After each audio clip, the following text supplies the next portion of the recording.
Welcome back to the channel. I want to put this little video out there to address some things that I've seen on Facebook lately. Hopefully it'll give you a different point of view.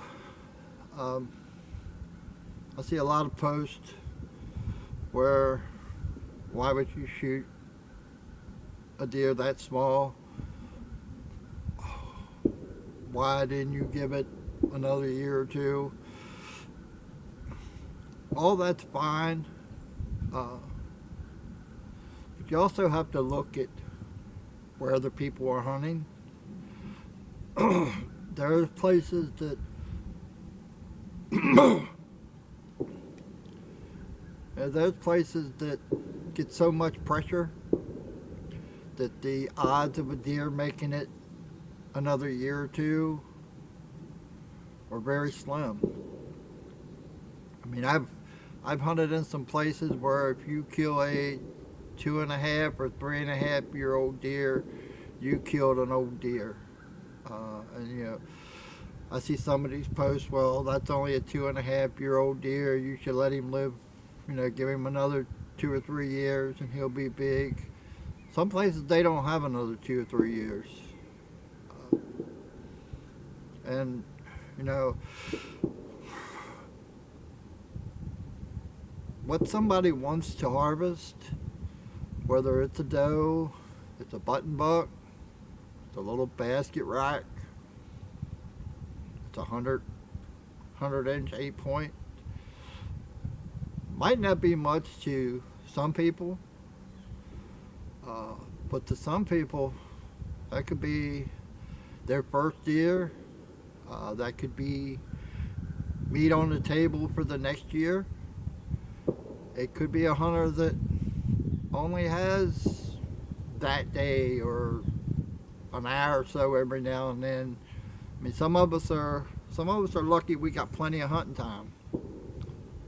Some of us, we put in a lot of time and we kill some nice deer. But for some people work 5-6 days a week, 5.5 days a week. They may only get 2 or 3 hours on a Saturday or an hour in the evening 1 or 2 days a week to go out and hunt. So for them, the first deer they see is meat for the table, and that's what they're there for. You know, it's not, hunting's not all about killing a big buck. It's great if you have places, I mean, you have people out in Iowa and Illinois and stuff like that, Kansas, Missouri. Yeah, I mean, they have big deer. When you get into some of these smaller places, like I'm here in Maryland, 140-inch deer here in Maryland is a big deer. Whether you take it with a bow or a gun, 140-inch deer in Maryland is a big deer for Maryland. Out in some of the western states, a lot of people wouldn't want to shoot something that small. For us here, that could be a deer of a lifetime for somebody. So, you know, we really shouldn't be running people down, because you never know what their situation is. I mean, like I say, John may only get 2 or 3 hours a whole deer season to hunt because he has to work to feed his family, and him taking a doe or a button buck, it's putting meat on his table, and us as hunters, we have to respect that. I mean, we have no right to tell another hunter what a trophy is, what he should harvest, what he shouldn't harvest. Because, I mean, if you're looking for a Boone and Crockett, there's like 22 million hunters, and only 3% of them will kill a Boone and Crockett deer in their lifetime. That's not a whole lot. Archery hunters looking for a Pope and young deer, only like 5% of archery hunters will ever kill a Pope and Young deer in their lifetime. So there's a whole lot of hunters that just never going to kill that big deer. Killing a big deer takes, you have to put in a lot of time, or you have to be very lucky at the right place at the right time.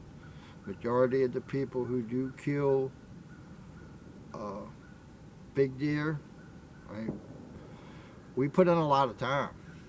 I mean, I spend 400 or 500 hours a year just scouting, and I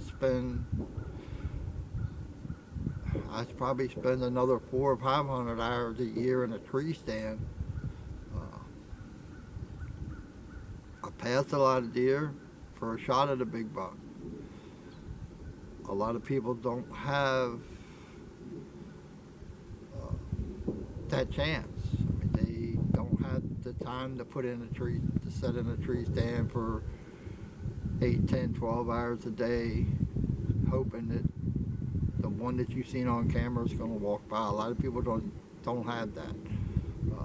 So, I mean, I guess what I'm trying to say is just, you know, we need to respect each other's.